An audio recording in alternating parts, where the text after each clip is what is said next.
Jeremy, what was it like tonight to play less minutes than you've been averaging? And when you came out the game, what did Melo say to you to crack you up so much? We were just having fun and kind of talking about how we're both excited for when he comes back, and how, just talking about the game. And obviously it was good to get some rest, and I think we all need it at this point. And so we're thankful that we were able to play less minutes tonight. Jerry, you mentioned your team's throwing different coverages at you, over the past week and a half, just in terms of reading the coverages and just adjusting. What have you learned? I think I've learned a lot. Every coverage is going to be a little different. Obviously, it's something I need to work on because my turnovers are sky high right now. So just got to keep looking at that film, keep picking and choosing my spots, and build the chemistry with the other guys, especially Amari, as we're transitioning with him coming back. Jeremy, I have 3 questions. Sorry, guys. Everybody knows you're on fire now, but so far, what's your biggest challenge now?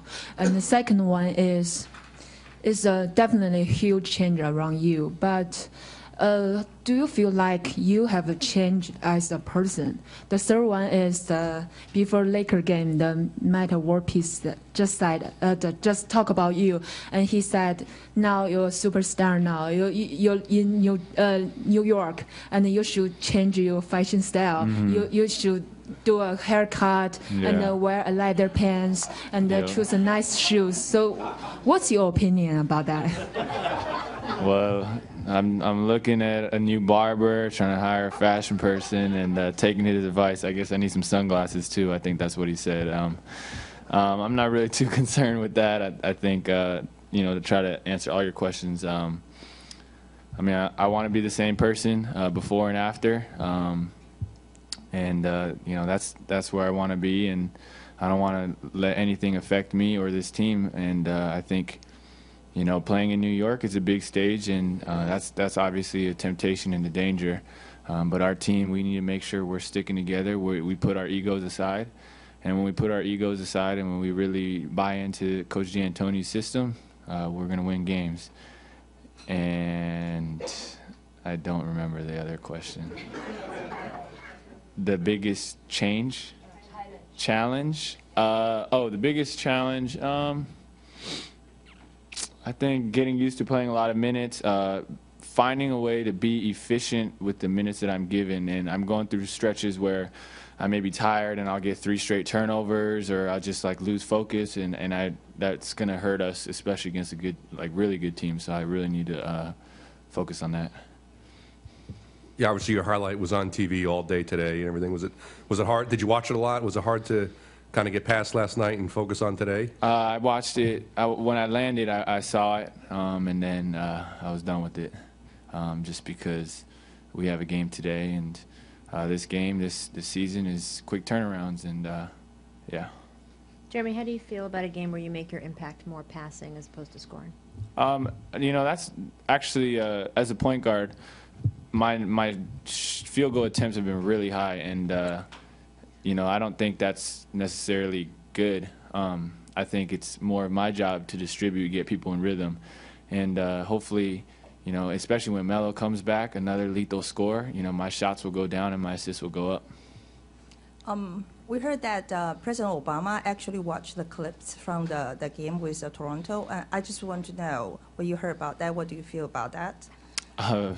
Very, very honored, very humbled. Wow, the president. There's nothing better than that. Don't you feel as a point guard, Carmelo's just going to make your job easier when it comes back?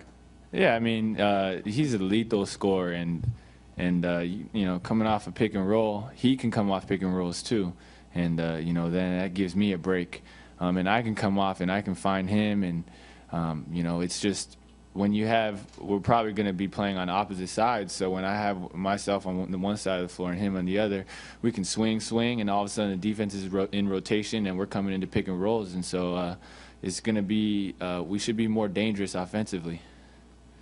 Jeremy, we heard about, after the NBA season is over, you're going back to Taiwan to host a summer camp and will teach basketball in person. Is that true? And can you tell us why?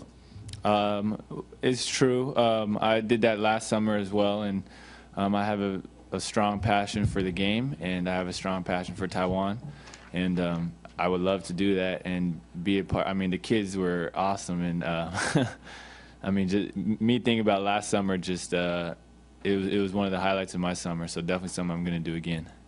Hi, Jeremy. I'm actually going to ask this question from student's perspective because I'm a student from Columbia, and with the 7th straight home win, and your success is really like big for the Ivy League students. So like people were saying, like used to say like Ivy League people couldn't do sports, like they can make it to professionals. So can you comment on that? Because people started to change, saying like, oh, maybe we can do it this way. I mean, I think that's another stereotype, and Ivy League basketball is definitely on the rise. Harvard basketball is on the rise, and I think as time goes on, we'll hopefully see that stereotype go away. Jeremy, you've talked about what Kenny Atkinson has done, but can you tell me a little more about what he's meant to you during all this? I mean, this guy wakes up at 6 a.m. every morning. I'll text him after a game at midnight, 1 o'clock when I go home, and then I'll say, hey, can I look at those turnovers? Can I look at the upcoming team, how they run pick and rolls? And he'll have the film ready when I walk into the facility the next morning. When I wasn't playing much, we were working out before practice, after practice. He was picking apart my game, teaching me what it's like to play in Coach D'Antoni's system. And, I mean, I can't say enough about that guy. Jeremy, over here. Back to your right again. How well did you and Landry know each other from Palo Alto, just from when he was there? And how quickly did things establish as a the chemistry between you two here? And does it go back to that a little bit? It definitely goes back to that. In the summer, I was in Palo Alto, and he was in Stanford. At Stanford, always during the summer, and they always needed extra guys to play. And so I would always play with the Stanford team, and he was kind of the guy that I always contact. And when we signed, the first night I signed with the team, we all went out. Me and him went to dinner and with Chris Bernard, and we just kind of build on that relationship. And now, obviously, we're very close, and we're trying to, help this team win ball games. Jeremy, you spoke before about the stereotypes that a player out of Harvard has to work against. Are there stereotypes that Asian Americans have to work against as far as establishing yourself in this league? I think there's definitely stereotypes. I mean, obviously, there's a lot of them, and the more we can do to break those down every day, the better we'll become. And hopefully, in the near future, we'll see a lot more Asians and Asian Americans playing basketball in the NBA. Jeremy, you captivated the nation with this run. What's captivated you the most about this phenomenon, what you've been able to do? I think the thing that's been really interesting to me is just how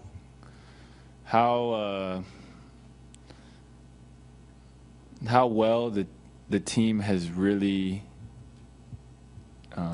put everything aside. Everything. We were losing games, and we could have started pointing fingers, and we could have said it's the coach's fault, which, by the way, it wasn't. We could have split up, but everyone came together, and obviously the first win was a big one, and then we won another one, and then, we won the third one, and then guys started buying more and more, and it's unbelievable right now. I mean, it's the camaraderie on this team is just ridiculous. I mean, it's just such a joy to be around them every day. You show up to the practice facility, and it's all smiles across the board, and I think that's the beauty of team sports, and that's the beauty of basketball. Hey, Jeremy, the big story is how you kind of came out of nowhere. Can you talk about your stint in the D-League and actually how that helped you develop as an NBA player?